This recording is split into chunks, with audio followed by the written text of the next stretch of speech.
Assalamualaikum warahmatullahi wabarakatuh.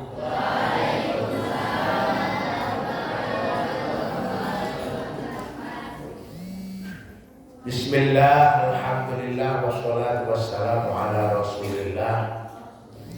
Allahumma sholli wa sallim ala nabiyyina Muhammadin wa ali Muhammad. Masyayikh minajitullah, para santri yang saya banggakan, pagi ini awal Ramadan kita rutin ya, ini untuk yang kedua kalinya ngaji kitab Asyam Wasihah, yaitu kitab yang menguraikan tentang relasi antara puasa dan kesehatan. Kitab ini Risalah Qashirah, kitab kecil yang saya susun untuk memberikan panduan kepada para santri khususnya dan juga kaum muslimin muslimat yang berkenan untuk membaca kitab ini, bagaimana puasa itu menjadi sesuatu yang sangat penting dalam kehidupan kita. Karena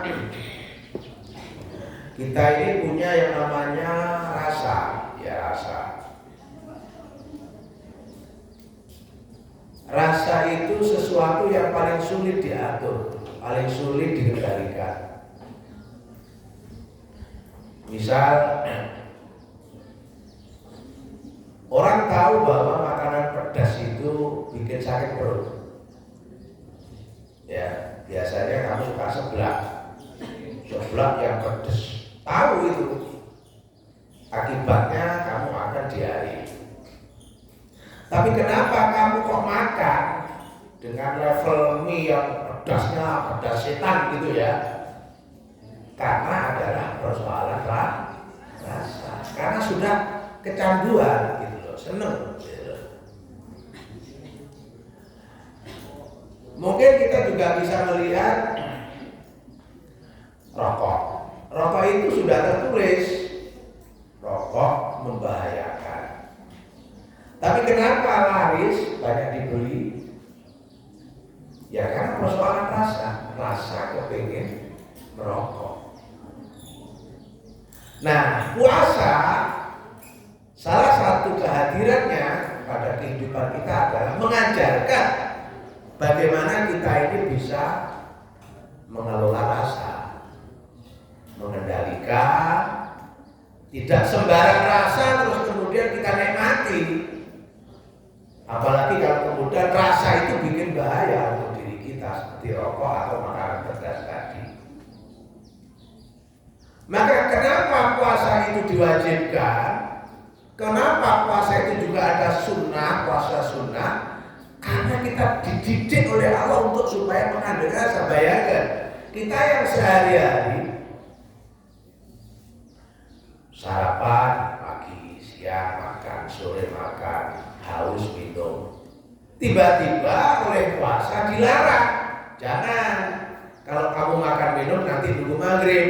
Maka menahan diri untuk tidak makan minum sampai datang waktu maghrib ini adalah pengendalian rasa. Perut kamu sudah keroncongan,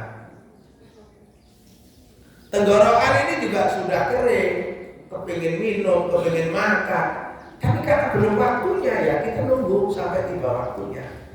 Sama persis kalau kita ini dihidangkan makanan pedas. Oh jangan, itu nanti perut saya sakit. Nah, itu berarti puasanya sudah berhasil.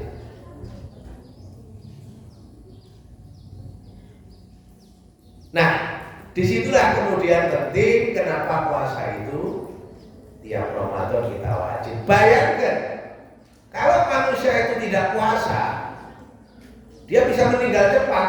Contoh, orang mau operasi. Saya punya pengalaman kemarin itu ngajak dokter anestesi, namanya Dokter Erik. Dia itu dokter yang sibuk. Nah, tiap bulan dari Kerikilan itu ke Jakarta untuk memberi kuliah kepada dokter-dokter se-Indonesia di Rumah Sakit Fatmawati. Nah, saya aja, dok sekali-kali naik bis sama saya. Padahal dia sudah pegang tiket pesawat, di cancel, kemudian naik bis sama saya. Nah, di perjalanan jatuh. Saya tanya, dok, kenapa sih orang kalau mau operasi itu kok disuruh puasa? Ya, kalau operasi ringan itu biasanya 2 jam sebelum operasi puasa. Tapi kalau operasi berat itu biasanya 6 jam sebelum operasi harus puasa. Dia jawab, gini Pak Yai, kalau orang mau operasi itu kan dibius. Nah, saya ini petugasnya, saya dokter bius, dokter anestesi. Khawatirnya kalau dia tidak puasa, ada makanan yang masuk, gitu ya, bisa menutup jalur kerongkongan. Yang makanan itu bisa menutup jalur kerongkongan karena refleksnya. Maka orang operasi pun juga puasa. Ada lagi saya punya teman, dia orang sukses, namanya Haji Kusyairi, sukses, usahanya sukses, Allah akan dia meninggal. Dia itu anak tunggal, bapaknya kaya. Biasanya anak tunggal, bapak kaya itu kan manja gitu ya. Tapi dia enggak, dia justru menjadi pribadi yang tangguh, visioner. Dia juga pengusaha, juga dosen. Saya tanya, Pak Haji, sampai kok bisa sukses seperti sekarang? Dosen, kaya raya, ahli ibadah. Apa sih kuncinya? Nah, dia jawab, gini Pak Yai, saya ini dulu waktu kecil itu diajari untuk menahan diri. Jadi gini ceritanya, dia waktu itu sunat khitan, kan dapat sangu, anak khitan dapat sangu. Nah setelah selesai, dia minta sama ayahnya, Pak, saya tolong belikan sepeda. Saya punya sangu untuk beli sepeda, itu sangu khitan itu. Bapaknya bilang, oleh kamu saya belikan sepeda, tapi nunggu 4 bulan, jangan sekarang. Artinya ditahan dulu, jangan beli sekarang, tapi nunggu 4 bulan. Akhirnya setelah 4 bulan dibelikan sepeda. Dibelikan sepeda. Sambil bapaknya cerita, ini sepeda kamu yang kamu inginkan, ini kami belikan. Tapi ini uangmu masih utuh. Loh, kok bisa Pak? Iya, karena uangmu ini saya pakai untuk nyewa sawah. Saya tanami padi, hasil tanaman padi ini panenannya, hasilnya saya belikan sepeda. Jadi ini bisa untuk modal. Ayo, ini namanya apa? Puasa, menahan diri untuk tidak minta sepeda. Hari itu ditahan sampai 4 bulan. Ini namanya pelajaran puasa. Puasa tidak belanja, puasa tidak beli sesuatu yang belum diperlukan sampai mampu. Hingga ketika dia sekolah di Malang waktu itu kuliah, itu selalu diberi resep puasa kurang, namanya kurang. Jadi kalau minta 10.000 itu cuma dikasih 9.000. Dia tanya sama bapaknya, Pak, kok cuma 9.000? Wong saya minta 10.000. Bapaknya bilang, yang 1.000 cari lo sendiri. Nah, ini namanya pendidikan untuk berpuasa. Maka puasa itu adalah menahan diri. Nah, kitab ini saya tulis dan saya sampaikan kepada para santri di beberapa tempat untuk menjadi kajian di bulan puasa. Maka sebelum kita baca, ayo kita membaca suratul Fatihah pada junjungan Nabi kita Muhammad Shallallahu Alaihi Wasallam, para keluarga, para sahabat, para pengikut, para ulama, dan juga guru-guru kami punya guru-guru utama. Beliau adalah Kiai Haji Maksum Ahmad dari Lasem. Kemudian juga guru utama kami adalah Kiai Haji Jazuli Usman Doso. Lahumul Fatihah. A'udzubillahi minasyaitonirrajim. Bismillahirrahmanirrahim.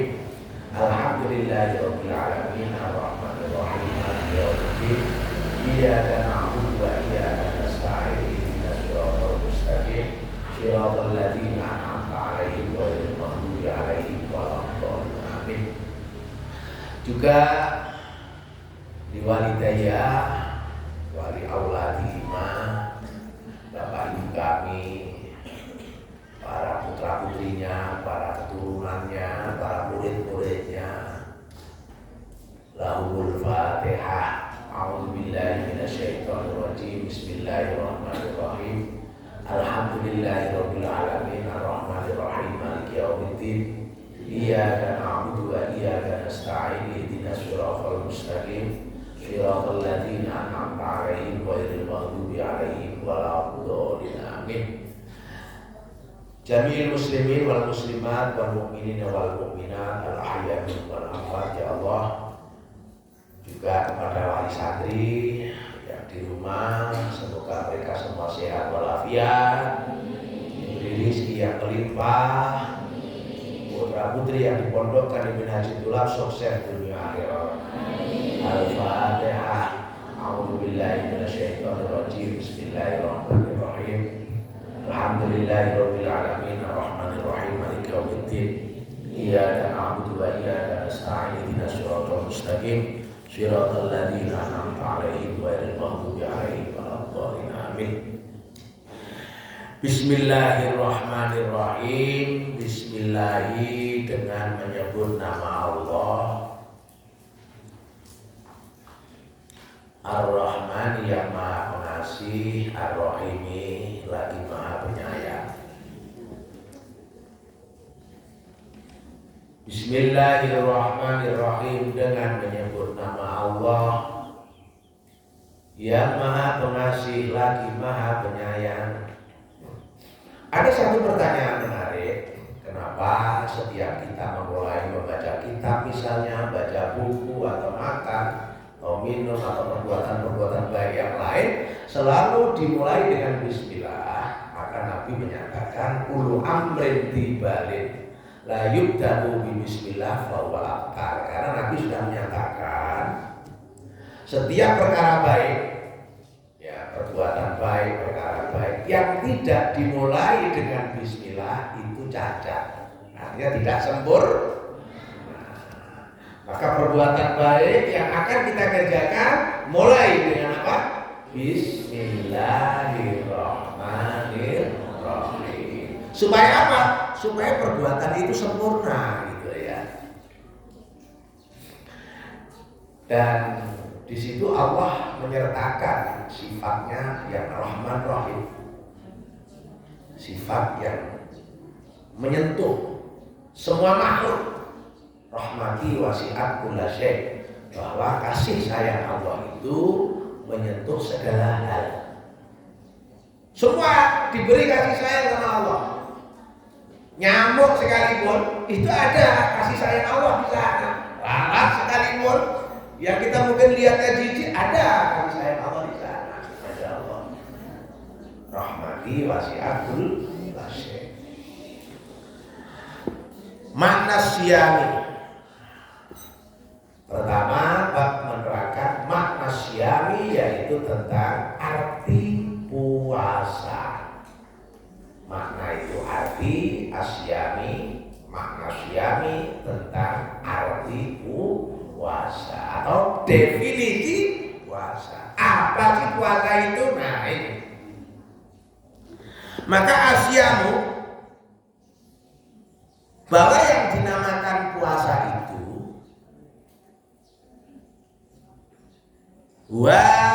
yaitu, jadi kalau ada orang tanya apa sih puasa itu, yaitu al-mudawamatu alal imsaki. Al-mudawamatu, ya, melanggengkan itu arti asli, atau melakukan sesuatu secara terus menerus. Jadi al-mudawamatu yaiku melanggengake anil alal imsaki untuk menahan diri, gitu ya. Makna siam bahwa arti puasa itu adalah bahwa asyamu utawi poso iku wa yaiku poso al-mudawamatu melanggengake ngalal imsaki ing atase nahan diri atau ngempet, gitu ya, ngempet.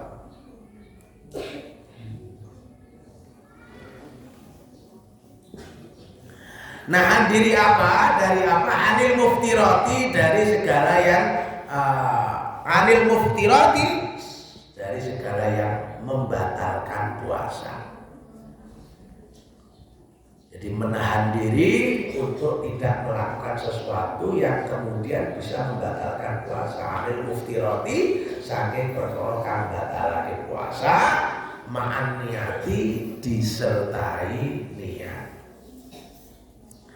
Ya siamu utawi puasa wa yaiku al mudawamatu nglanggengake alal imsaki ngatasi ngempet nganil muftirati saking perkara kang batalake puasa ma'an niyati sartane niat. Jadi puasa itu satu ikhtiar yang dilakukan terus menerus untuk tidak melakukan sesuatu yang dilarang dalam puasa yang sebelumnya didahului dengan sudah niat belum tadi malam? Nawaitu Ramadan an adai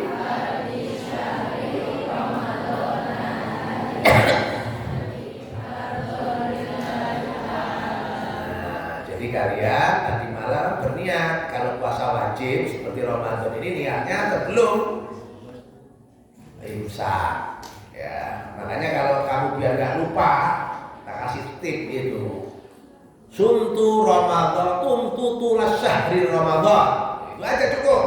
Saya niat puasa selama bulan Ramadan. Itu double begitu ya. Sumtu tulas syahri Ramadan. Nah, niat ingsun puasa selama bulan Ramadan. Nah, jadi puasa itu ya satu tindakan, satu perbuatan yang dilakukan secara terus-menerus untuk tidak melakukan hal yang membatalkan puasa yang sebelumnya didahului dengan niat. Kalau puasa sunat, niatnya bisa setelah imsak, tidak masalah. Pagi hari misalkan, kamu niat puasa Senin Kamis, terus kamu misalnya malam nggak niat, pagi itu niat tidak masalah. Tapi kalau wajib harus menginapkan niat. Jadi sebelum imsak, jangan setelah imsak.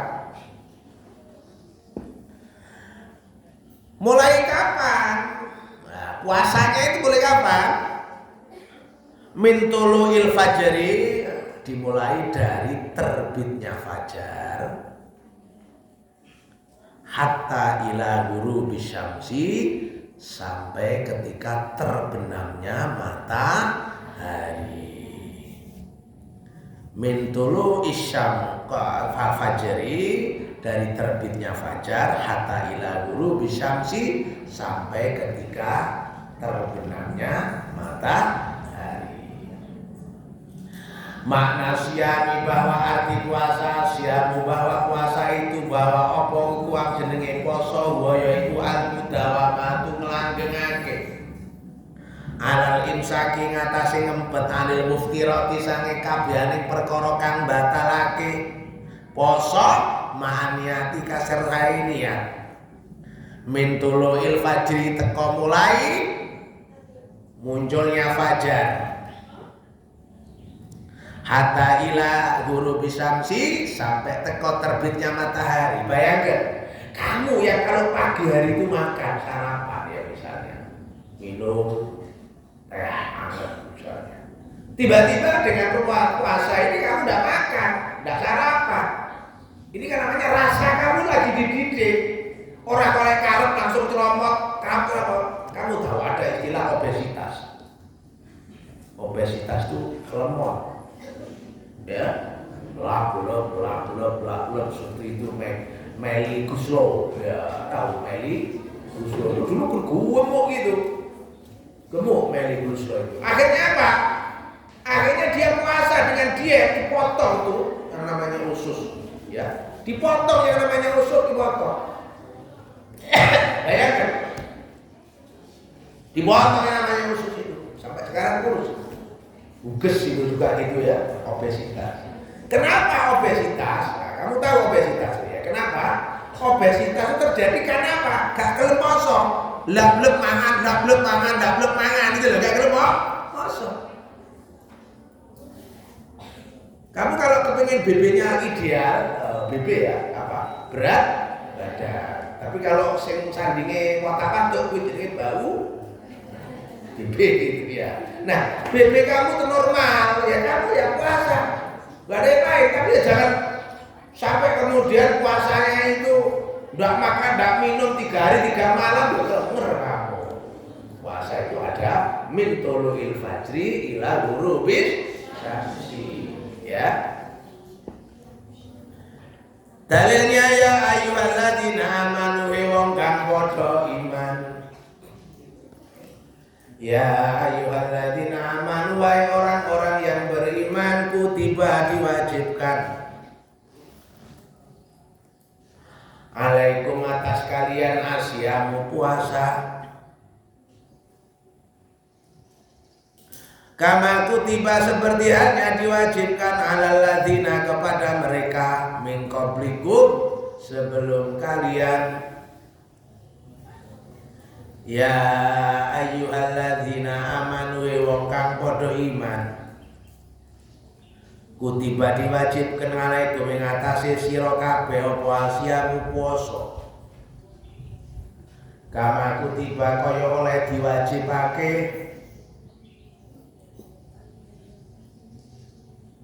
alal ladzina ing atase wong kabeh min qablikum sadurunge sliramu kabeh. La'alakum supaya kabeh sliramu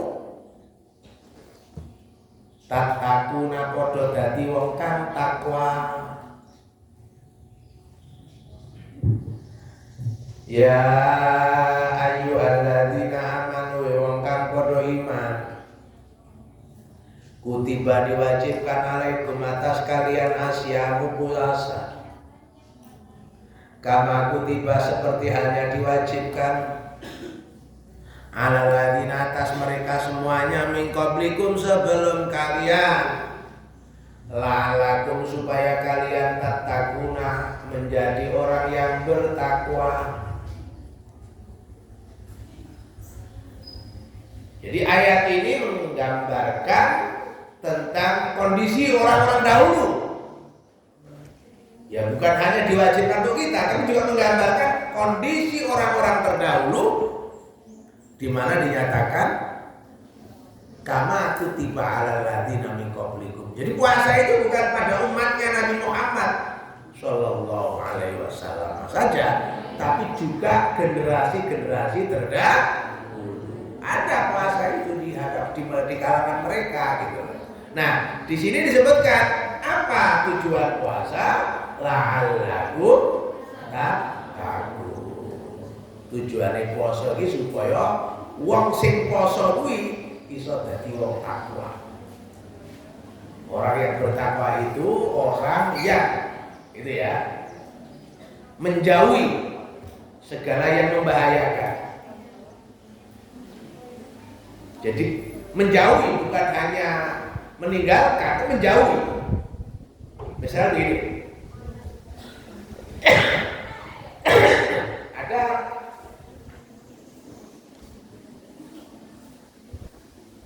kecepatan naik motor.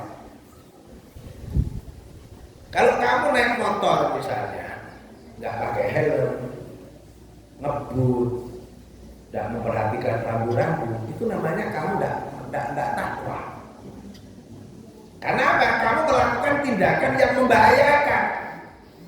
Wis gak helmat, numpak motor banter, gak taat rambu lalu lintas. Kayak tadi malam ya, mulai tadi malam habis sahur itu di Jepara itu suaranya anak-anak muda Buddha itu sampai tadi pagi itu wong.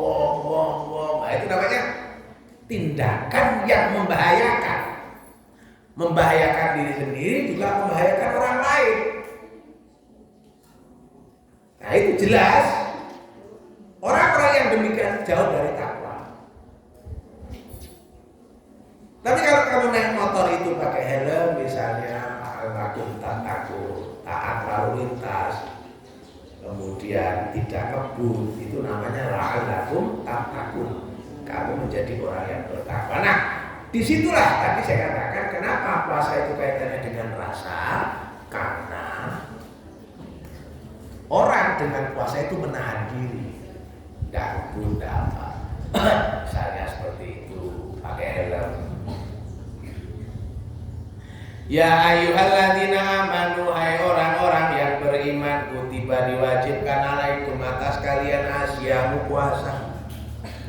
Kama kutiba seperti halnya diwajibkan alal ladzina pada orang-orang min qablikum sebelum kalian, la'allakum supaya kalian tattaquna bertakwa. Qala bersabda Rasulullah sallallahu alaihi wasallam, Rasulullah telah bersabda, dunia dibangun. Qala bersabda Rasulullah sallallahu alaihi wasallam, dunia dibangun. Al-Islamu agama Islam. Dunia dibangun al-Islamu agama Islam ala khamsin atas 5 pilar.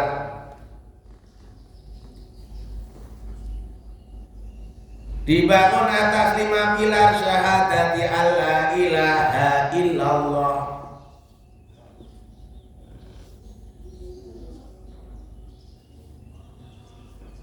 yaitu syahadati alla ilaha illallah, bersaksi bahwa tidak ada Tuhan selain Allah.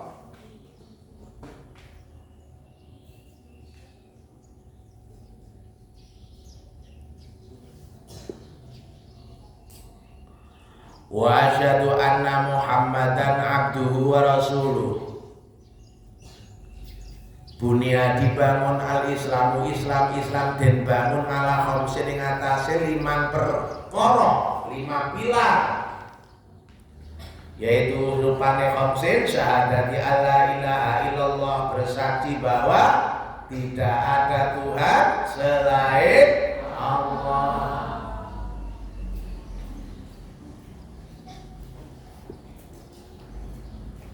Wa asyhadu anna Muhammadan, dan bersaksi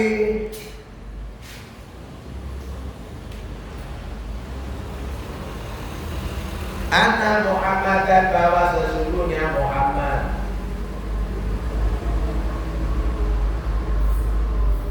Rasulullah adalah utusan Allah. Anna Muhammadan abduhu adalah hamba Allah, wa rasuluhu dan utusan Allah.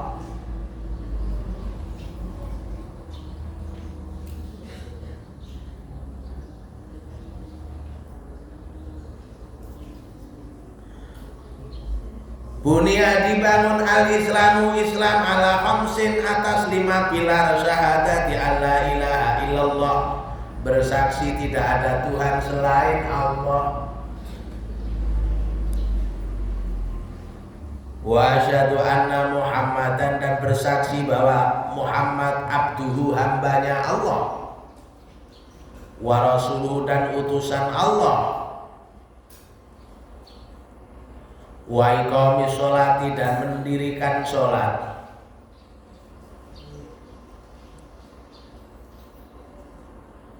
Wa itai zakati, dan menunaikan zakat.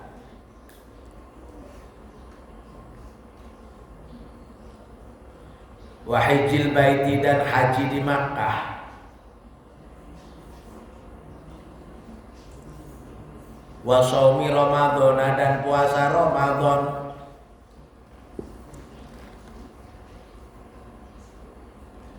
Qala bersabda Rasulullah sallallahu alaihi wasallam dunia dibangun. Al-Islamu Islam ala khamsin atas 5 pilar. Syahadati alla ilaha illallah, bersaksi bahwa tidak ada Tuhan selain Allah. Wa asyhadu, dan saya juga bersaksi anna Muhammad, dan bahwa sesungguhnya Muhammad abduhu, hambanya, wa rasuluhu, dan utusannya, wa iqamis sholati, dan mendirikan sholat, wa itai zakati, dan menunaikan zakat,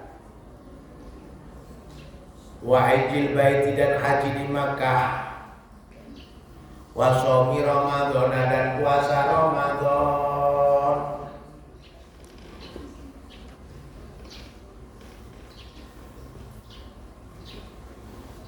Rasulullah sallallahu alaihi wasallam sudah menjelaskan bahwa tiang Islam itu ada 5. Pilarnya itu 5. Apa daripada tiang-tiang agama Islam itu? Yang pertama syahadat, sholat, zakat, haji, dan puasa Ramadan. Ya. Jadi puasa Ramadan itu termasuk daripada khamsin, 5 pilar agama Islam. Salatullah, salatullah, salatullah, salamullah li Rasulillah. Salatullah, salatullah.